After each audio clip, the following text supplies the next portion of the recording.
Well, hello everyone. This is Beyond the Headlines. I am Abosedi Adeniwadiremi. It's the day after, and reactions are trailing the joint U.S.-Nigeria airstrikes against ISIS terrorists in northwestern Nigeria on Christmas Day. U.S. President Donald Trump describes the Christmas Day strikes as powerful and deadly, saying it targeted ISIS terrorists who had been targeting and viciously killing primarily innocent Christians. Although President Trump was silent about the Nigerian government involvement in the strikes, the federal government confirmed security and intelligence operation with the U.S., saying precision airstrikes in the Northwest were carried out under established bilateral frameworks in line with international law and aimed at terrorist targets, not any religion. Also, the U.S. Africa Command, AFRICOM, confirmed that the strikes were conducted in coordination with Nigerian authorities, a point corroborated by U.S. Secretary of War Pete Hegseth in a post on X, where he appreciated the Nigerian government for its support and cooperation in the Christmas Day operation. Now, what are the implications of this operation on the war on terror in Nigeria? And does it mean, and what does it mean really for U.S.-Nigeria relations? Joining me to unpack these issues tonight is Professor of Peace and Conflict Studies, Center for Peace and Strategic Studies at the University of Ilorin, Nigeria, Professor Gbemisola Animasawun. He joins me here in the studio. Prof, good to have you join us. Thank you very much. All right. Well, I would like to wish you, joyous celebration, compliments of the season, right? I know the matter we're discussing is really a serious one. These strikes have taken place on Christmas Day. What do you consider to be the implications for the war on terror in Nigeria? Yeah, thank you very much. First and foremost, it's a significant and symbolic time to strike. Symbolic because of what it signals. Because Nigeria is part of the global community, and there's a global war on terror, which Nigeria is actively involved in. So as partners of the United States, having this strike taking place, I think it signifies the fact that, one, Nigeria is not aiding terror. Contrary to insinuations in some places, in some quarters, that the Nigerian state is standing aloof or, aiding the war, so-called and fallacious claim of genocide on Christians. This is clear that Nigeria is not in the way or hindering any attempt to flush out terrorists in Nigeria. So for me, that's a very clear, that's symbolic, and it sends the right signal that for any member of the global community that is ready to work with us, we are also willing, because at the end of the day, terrorism anywhere is a threat everywhere. And that is the local dimension of the crisis we are dealing with. Because the fact that they are not striking in the US today does not mean they won't strike there tomorrow. So anything we can, any cooperation, any arrangement we can have that will flush them out from wherever they are, I think it shows our readiness and our commitment to end the war on, to win the war on terror. On terror. And this particular strikes, happened less than 2 months after that designation by U.S. President that Nigeria is a country of particular concern over claims of, Christian genocide in the country. He had mentioned that the strikes would be vicious and fast. Sweet. Yeah. Did you see it coming this soon? I didn't see this coming this early, But again, knowing the way, as a student of this kind of process, yes, in the last 2 or 3 weeks, I've been monitoring events, and I know that from Ghana, the U.S. has been monitoring events, in Nigeria. And they have also been doing ISR, that is intelligence, surveillance, and reconnaissance. And it's a logical culmination that when a country is doing ISR, it is doing it as a preparatory step towards striking. So the moment I knew, and I spotted this about 2 or 3 weeks ago, based on my own studies, that then definitely this is to ensure that, one, there's no collateral damage or minimal collateral damage, and to ensure precision.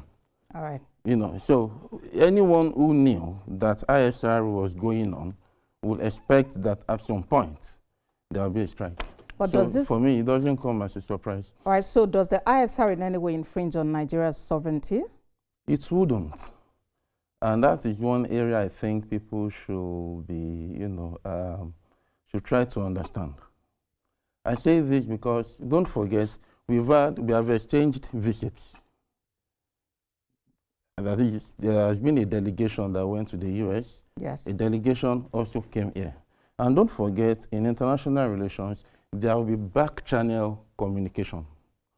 And it is not everything that happens at that level that is meant for public consumption.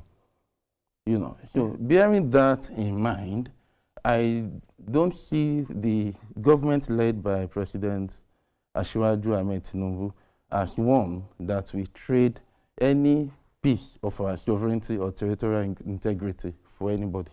All right. Yeah. And in this particular case, now if you read that statement from President Trump about the strikes on Christmas Day, he seems to be sticking to his earlier claims that there is actually a Christian genocide in Nigeria. And that is where I think our messaging has to be reviewed.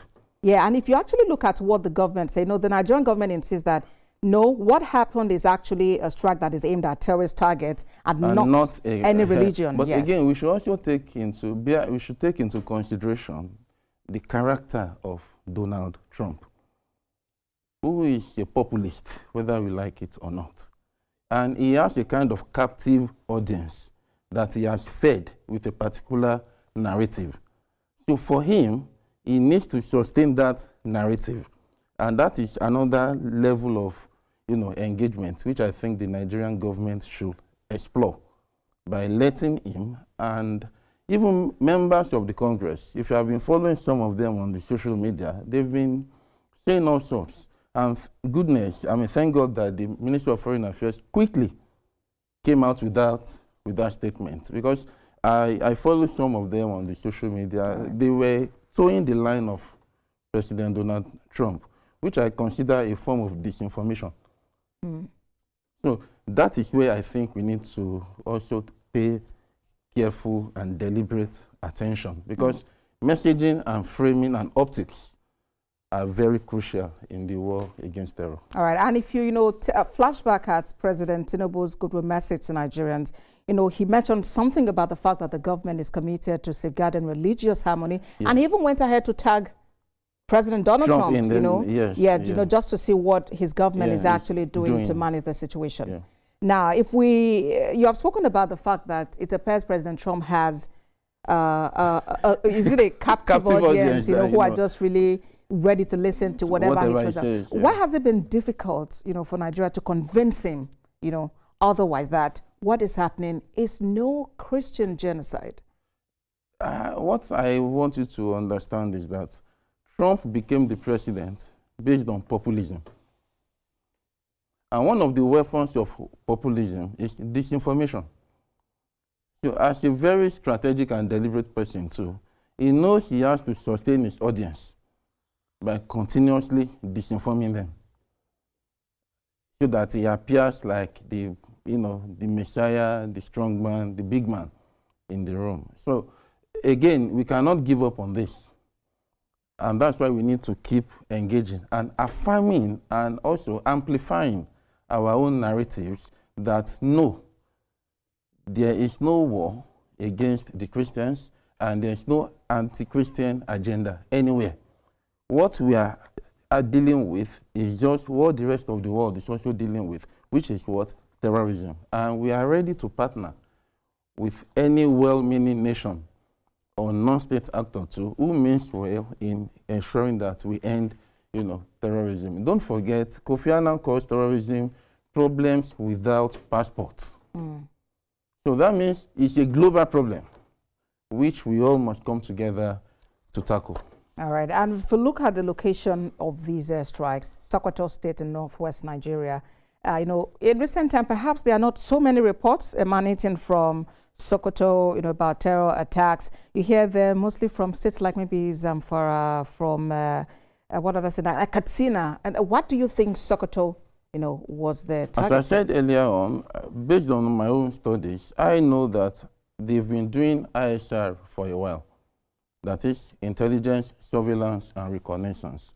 So I believe findings from the ISR they've been doing must have informed that target. Again, don't forget that we are dealing with what we call roving terrorists.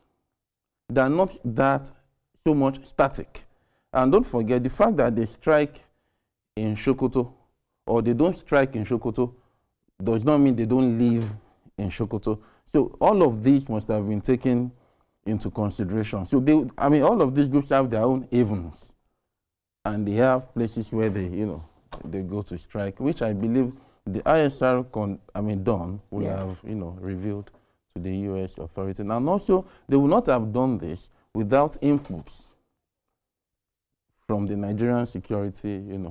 And the Nigerian government themselves have said that there was actually coordination between them. All right, Prof, we need to take a break now. No problem. But when we return from that break, we'll take the conversation further, including bringing you an update from the Minister of Foreign Affairs, Yusuf Tugar, who joined Journalists Hangout just moments ago and talking about the role that Nigeria played in these airstrikes in Sokoto State. Stay with us, everyone.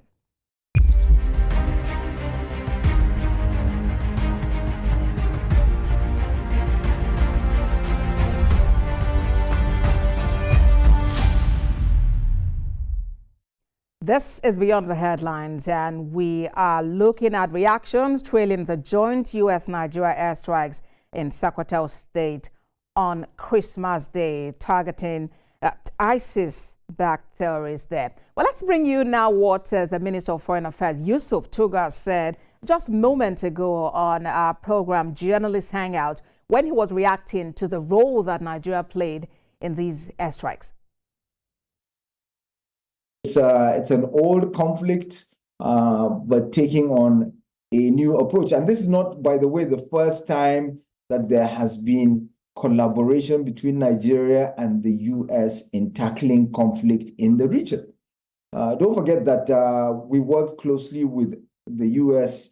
in the Liberian conflict, Sierra Leone. So you had the UN being involved, you had other countries being involved, as well as the United States of America. So when you look at the ECOMOG days, Nigeria and the US were partners. In fact, the US used to call us the Ghostbusters because they saw us as a very reliable partner and ally.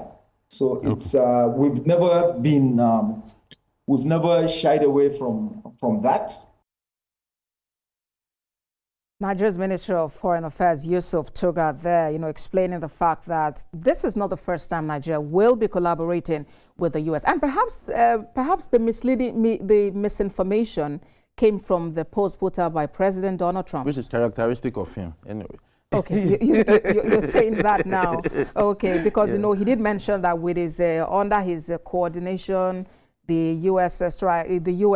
did what they only are capable of doing. But you have also established the fact that it is not the first time Nigeria will be working with the U.S. Yeah. All right, in reaction to these attacks, now we've seen comments, from different angles.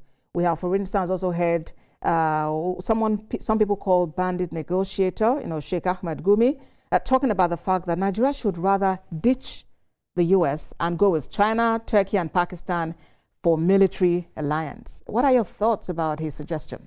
In my opinion, it is not in its place to determine the partners we choose to work with. Again, don't forget, we are in a state of what we call mutually hurting stalemate. Because this is a conflict that has become protracted over 16 years. And neither party is able to cancel each other. That is, neither the Nigerian state has been able to cancel the terrorists. And the terrorists have not been able to also achieve their aims. So at this point, any willing third party that means well or that has the capacity to help us is welcome. However, given what is known about Sheikh Gumi, and given the fact that he will not be privy to the quality of intelligence available to the decision makers in Abuja, of course, he has the right to express his own opinion, but I don't think it is in the place of, I don't think it is in his place to determine how we go about it. All right, but also at what cost is this support? Well, again, as I said, in diplomacy, there is open and back channel, communication that takes place. So for now, we can't really, it will be wrong to misinform the public by insinuating that this is the cost of this, or these are the deals that have been, struck because of this. What we can say is what we have seen. And we can see the trajectory of how we got to this point. So as scholars, as students, as commentators, members of the commentariat, it is important for us, one, not to disinform or misinform, and not to amplify fallacies. And the main fallacy in this situation is the claim that there's a Christian genocide, which does not exist. Because even when you look at data, even anecdotes of what is happening, it is even at a cursory level analysis will tell you that the number of Christians in Zamfara, Kebbi, Katsina, Maiduguri, are not as much as the number of Muslims. So if there are victims of terrorism in Nigeria, the majority of these people are numerically Muslims. And one other point I want to make is that if you are a student of this process, you discover that on the social media, there are so many so-called NGOs that are parroting lies, that especially giving issues religious frames that are not evidence-based. How should they be dealt with? Thank you very much. I think the best way we can deal with this is to inoculate the public. And how do we inoculate the public? You and I that have the right figures, you and I that have the right facts, we should also populate that space. And that is why strategic communication has to be given a pride of place in the war against terrorism. All right, and we know that also, as this happened, there are reports of a suspected drone crash in Kwara State, a residential area in Kwara State, and this time it's north central Nigeria. So I'm curious, do you think this could have any links or connection with the joint US-Nigeria strikes in Sokoto? I think it's too early. Don't forget, there was a similar thing that occurred in Ibadan. Somewhere in Ojo, where dynamite, in Bodija, where dynamite exploded, and people were, insinuating all sorts, So what has happened in Ofa, yes, is sufficient to cause panic, given what has been happening, or what has happened of late in Kwara South, in Okeode and some parts of Kwara South, which I think, the state is trying to manage. But to now insinuate or infer that it is a terrorist attack or an attack by the United States, I think that would be too early and preposterous. Right. All right. And are there likely to be further strikes in this Definitely. effort? Because the ISR the US is doing is still going on. And I believe as they have more evidences or, reliable facts, it's like a compass leading you, So as they get clearer about where to hit, they will strike. But also, don't you think that this would mean that the terrorists are re-strategizing, regrouping, changing locations? In fact, for me, that also helps to understand the suicide attack. Because in Borno on Christmas Eve? Yes, because one thing about the nature of terrorists is that they want to sustain fear in the minds of the public. They want to ensure that they sustain the doubt of the citizens in the capacity of the states to protect. So when they are struck hard, they also go for soft targets by targeting places of mass gathering, churches, motor parks. You know, it's one of their staying powers. It's one of the things they do to, you know, to sustain the impression that, yeah, we are still alive and kicking. All right, Prof. You are a professor of peace and conflict studies. Yes. And I'm sure that, you know, what really matters to Nigeria, what Nigeria seeks is peace. Yeah. Within its soil, security, yes. Yeah. Within its soil, peace also with its neighbors. Yeah. What can we do to achieve sustainable peace in Nigeria? Thank you very much. At this point, we are dealing with a clear threat. And the first thing I think we should do is to ensure that we have more boots on the ground, especially in our forests. And I think the government of the day has been decisive, given the attention that they have given to the recruitment of about 36,000 personnel for the forest guard, so that we ensure that there's no space where the state is not governing. We ensure that every state, every part of our territory is legitimately governed. So I think that should be the first thing. Then we should not also stop in seeking for help, both technical and material support, where that, you know, wherever we can get that. Then strategically, we need to manage communication. The messaging, the optics must be coherent.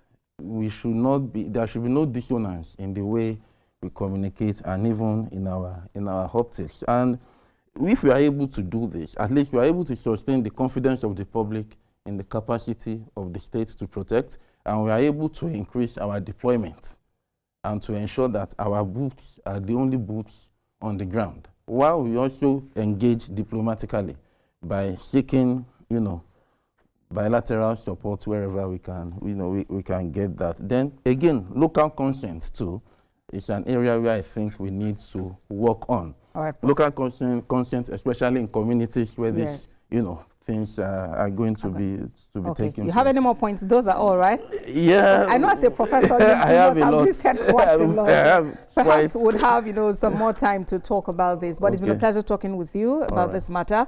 Thank you for sharing insight with us, Professor of Peace and Conflict Studies at the Center for Peace and Strategic Studies, University of Ilorin, Nigeria. Professor Gbemisola Animasawun, thank you so much for your time. Thank you very much. Compliments of the season. Thank you so much. Well, that is our show today. We thank you very much for being a part of it. Watch a repeat broadcast at midnight and at 6 a.m. I am Abosedi Adeni Adremi. Goodbye.